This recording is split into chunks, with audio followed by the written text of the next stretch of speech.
Polisi ungkap identitas mayat di eks asrama Polri Jombang, kuat dugaan ibu anak. Sempat dilaporkan hilang, satu keluarga ini meyakini dua jasad wanita yang ditemukan meninggal di eks asrama Polri Jombang merupakan bagian dari keluarga yang naik sepeda motor.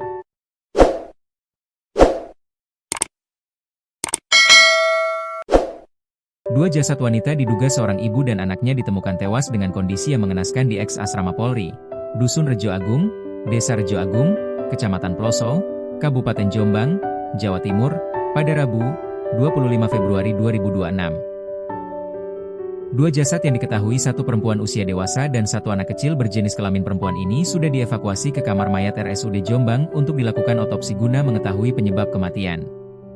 Petunjuk kemudian terus berkembang, barang bukti satu sepeda motor Yamaha Vega dengan plat nomor polisi AG 5053WO yang ditemukan di sekitar lokasi kejadian kini menjadi petunjuk kuat. Kesaksian pilu sang adik di RSUD Jombang. Dari sepeda motor inilah satu persatu mulai terkuak. Hal tersebut diungkapkan oleh Marno Hidayat, 31, yang meyakini jika dua jasad yang ditemukan tewas itu adalah kakak kandung dan keponakannya atau statusnya ibu dan anak. Marno kembali menegaskan bahwa dua jasad tersebut adalah bagian dari keluarganya. Ia memastikan identitas korban setelah mengenali sepeda motor yang digunakan, terutama dari nomor plat kendaraan. Selain itu, ciri fisik seperti tinggi badan juga menguatkan keyakinan keluarga. Dari motor dan ciri-cirinya, saya yakin itu kakak kandung saya, ucap Marno saat dikonfirmasi awak media termasuk tribunjatim.com di kamar mayat RSUD Jombang pada Rabu, 25 Februari 2026, malam. Marno mengungkapkan bahwa kakak kandungnya bernama Sri Kusyanti, 36, dan putrinya, Tiara, 5, warga Kecamatan Perak, Kabupaten Jombang. Sementara suami dari kakaknya bernama Nuryanto, 38, warga Kecamatan Gondang, Kabupaten Nganjuk. Kakak saya aslinya Perak, Jombang. Suaminya orang Nganjuk, katanya. Marno menuturkan, ia mendengar kabar jika kakaknya menghilang Selasa dini hari. Sejak saat itu, tidak ada kabar dari kakaknya. Perginya Selasa subuh. Setelah itu tidak ada kabar, ungkap Marno. Menurutnya, suami korban, Nuryanto baru melaporkan kehilangan tersebut ke pihak kepolisian setelah menunggu 24 jam sesuai ketentuan.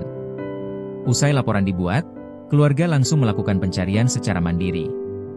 Marno juga mengaku sempat diajak mencari keberadaan kakak korban keliling wilayah Nganjuk. Kami muter-muter cari ke wilayah Nganjuk, ke Gondang, Rejoso, sampai Kertosono, katanya melanjutkan.